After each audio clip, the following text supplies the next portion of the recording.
Perhaps it's appropriate to end with, to give her something to eat. Sometimes this passage in Mark is known as a Mark sandwich.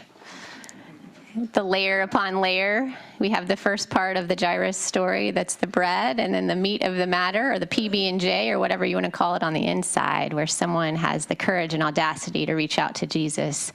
And then after that has happened, after he's made a public witness of the one who is in a space of wellness, we have the opportunity to return to the urgent mission to get to Jairus' house, where we find the little girl no longer living is now dead. And the question is, how will Jesus be present to them? I've been in the process of reading a book with my children at night. Sometimes we get to it, sometimes we don't. It's called Being Flexible again. But it's called New From Here, and it was written very recently in this past year by a children's author. And at first I wasn't so sure, because it talks about the beginning of the pandemic. A family who is part Chinese, part American comes after having lived in Hong Kong to come to live in California. And so one of the characters, the main character, is a little boy not too far from my son's age who has ADHD, and he is always impulsive in doing things he is not supposed to do. So I don't know whether it's good for someone like my son to be able to recognize impulsive energy when he hears it and normalize it, or if it gives him ideas about the next kinds of things to do. But it has been a worthwhile conversation to ongoingly have with the kids. But I admit, we're right in the middle of the book where they've moved here to the U.S. thinking that they've gotten away from the virus, and their mom is looking for employment, their dad's still over there.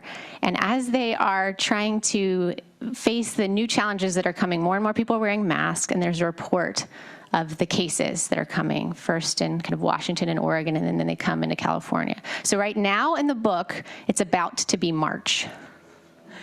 And my anxiety is rising.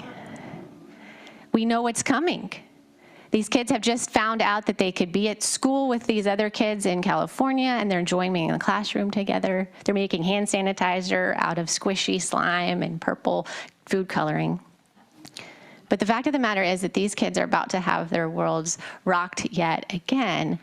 And I have to locate where that lands for me in my body and my spirit in 4 years in the making. We're talking about a big pause and an interruption. This big one, perhaps one of the biggest of our very lives, maybe, I think we could say, the biggest national crisis as of yet in terms of health in the last while. And we keep on moving on, like we know we had that interruption, and we know we changed our activity and the way we do things a bit, and we talked about it at church ongoingly about how we were coping, about showing up to other people's pain and loneliness and illness and death in the midst of that. But our body, like the book says, keeps the score. So that I was having to check in as I'm reading this, I'm saying, guess what just happened, friends? We just hit February. And something about our body knows the deep and depth of that interruption seasonally and cyclically. So we have to check in and say, where am I holding my grief now? And where is the Spirit continuing to interrupt the places where I am harboring pain and the true continued grief that comes from that experience for those that have been lost and for the ways of life that have been lost? And somehow, miraculously, as Jesus lives into the next space of resurrection in this sandwich story, that we dare to name some of the positive things that have come from the interruption. I can think of many as I name it on my hand. One is that I've gotten up a thing with 2 girls from high school. We got on Marco Polo. Do you know what Marco Polo is? It's the best thing because it's not connected to your text or your messaging, but you can go on there at any time and leave a video message for someone. And then they can come and listen to it anytime they want. So with 3 busy moms on there, you get pictures of people folding clothes and telling about what's been going on in life. I often do it when I'm walking my dog. I know I should probably be more present to the moment, but I get to connect with these people. And we started it in pandemic, and we've been going ever since. Could I have expected the same interaction and connection had the pandemic not happened? No, I don't think so. Perhaps you're thinking now of something that has changed. I've heard of I'm going to call out Dale's family on Zoom.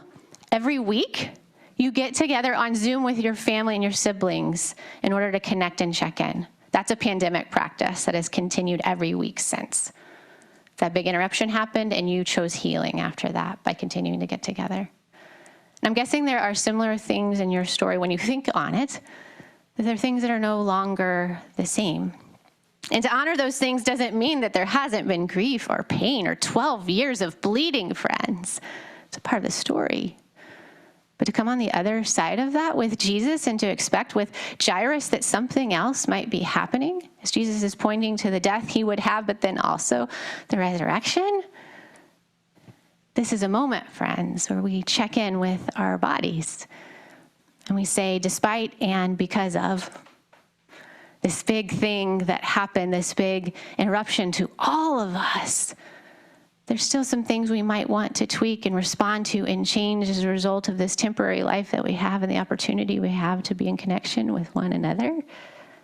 There's also a time of gratitude for the things that, thank God, are no longer the same. I want our time to be spent in connection with each other. We're going to have a time for breakouts now for those of you online and here in house, groups of 2 or 3, as you can respond into kind of 2 pieces of this. What or who is attempting to gain your attention right now?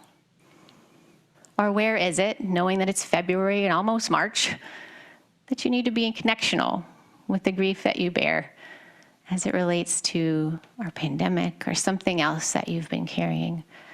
So again, what or who is attempting to gain your attention right now? Who is reaching out as if your hymn and your garment might bring about a space of healing and presence and support to them? And then also, is there something you would like to name about this cycle and this season and something you've gained or the grief that you bear? No exact science to this. Just showing up to one another in this common and small space, something we couldn't have done once the pandemic got started, but somehow miraculously, not only through Zoom, but here as we are gathered together back in this house, that we are able to do. We'll take those moments now. Take a moment of silent reflection. We give thanks for those who are able to join us online, who wouldn't have been able to join before, from Tennessee, from Arizona, from Michigan, from North Carolina. Take a moment now.